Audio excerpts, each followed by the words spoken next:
we are back. If you were just joining us, IGN is live at San Diego Comic-Con 2018. The upcoming Transformers movie Bumblebee is returning to the idea that made the original series great. What if you could be best friends with a car who was also a robot from space? Oh my gosh, so cool. Joining us now are the stars of the film, George Lendeborg Jr., John Cena, and the director of Bumblebee, Travis Knight. Thanks so much for joining us, you guys. Yay, everyone's excited. Woo! Now, we could have a normal interview, but I figured that's no fun for a movie that is inherently very toyetic and fun. Yes. So I figured while we're talking about Bumblebee, you should all try to turn Bumblebee into a car. Oh, God. Okay, y'all ready? I had so much hubris coming into this. These are, yeah. I honestly, okay. You know what? Just to even level the playing field, I'm going to jump in there too. Okay, there we go. One. Yeah.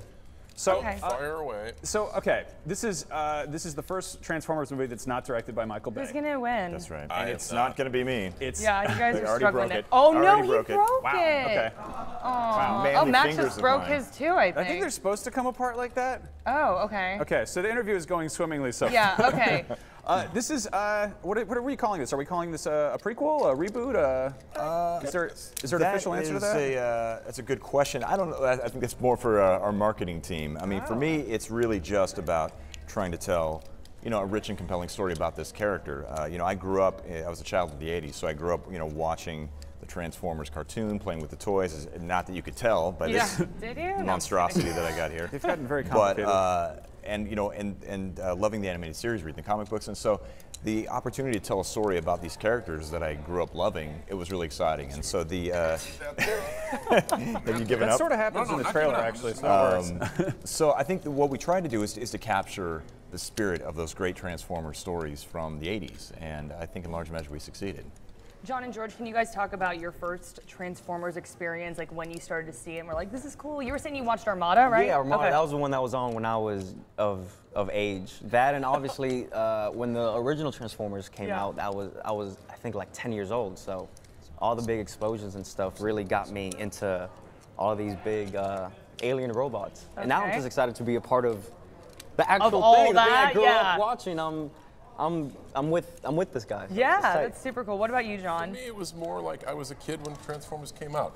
So you could get 2 toys for the price of 1. And Very that was true. Awesome. Yes. So you could like have a car and then have a robot, and it seems that times are the same, except they've become a little bit more advanced.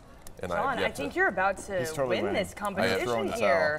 the rear quarters are not. They don't want to behave. Let's take a look. Okay, Travis, I have no idea what's going on. I know, this is a that is this is bad, a nightmare. Travis. I know. I'm So guys, the ashamed of rear myself. quarters, kinda it's close. stylish. Yeah. It's stylish.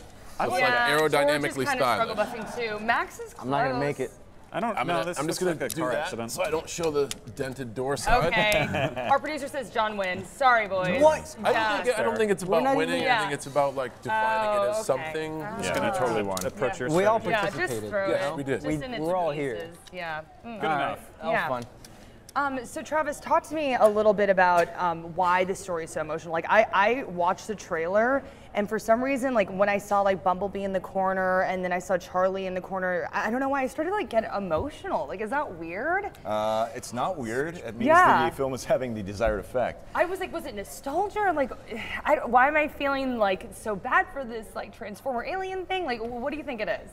Well, look, I think all of us, we grew up. I think there's an innate part of who we are as storytellers, and you see it with kids who are playing with their action figures, or their toys, their dolls. And I see with my 5-year-old, he's over in the corner playing with his toys, and he's telling a story. He's making the noises, he's doing the voices, and he's effectively telling a story with these toys. And so I think for us, as humans, storytelling is just a kind of a natural part of who we are. For us, this film really was about, showing an emotional connection between this girl and this robot, and why we should care about this creature. In all the iterations of the Transformers franchise, Bumblebee has always been the one character who had the greatest connection and affinity with humans.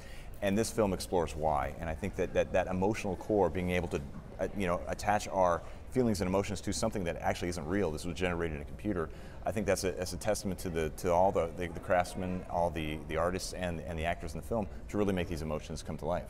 Now, this is your first live action film. You have a background in animation. You were a founder of Leica, weren't you? Yeah, that's right. I've been working in animation for 20 years. Which is started Leica about 15 years ago. Kind of like playing with toys and making movies at the same time. Not that you would know it from this mess that I just made here. That probably looks better in stop motion. But yeah. What's it been like jumping from working with a very sort of practical, small thing to something very large with lots of CG in it, and I imagine practical stuff as well? You know what? The fundamentals are all the same. I mean, in stop motion, you're still dealing with physical things. You're still, you have all the same departments: the camera and the art department, and the props and sets and costume department. It's much slower and it takes a lot longer. We look at things in terms of page count on a typical week in a stop motion film where we're really going. We do maybe 2 pages of a script in a week. In a live action film, you do 4 pages in a day. So the pace is much faster, but the fundamentals are all there. And in effect, a large portion of our cast, they are animated. Bumblebee is an animated character. And so in that sense, I was able to draw on all my history and experience growing up in animation and apply it to this film. George and John, can you guys tell us a little bit more about your characters? I mean, we're seeing cool flashes of them here and there, but I want to hear more. So, all right. Do you want to start, John? You want to? No. Oh, okay, fine. George, you start. I'm going to start. Okay, right? you start. Take so it. My character Memo is near the neighborhood where Charlie and Bumblebee are, and I kind of think she's cute, right? So I'm all like, yo, what's up? Okay. And that kind of leads me to get wrapped up in this really big adventure, which is Bumblebee and this origin story. Hey, yeah. We'll see, yeah. Cool. Yeah. Are you like sort of are you the love interest? Am I? Are you the Megan Fox of this Transformers movie? I am Megan Fox in the way that I'm cute. Oh, okay. I'm very cute. He knows it. All right. Confidence. Yeah, I know, right? Confidence. John, what can you tell us about your character? Nothing. Absolutely nothing. Come on. No, they really, honestly, they're keeping it kind of hush-hush. Tight-lipped? Yes, because. Okay.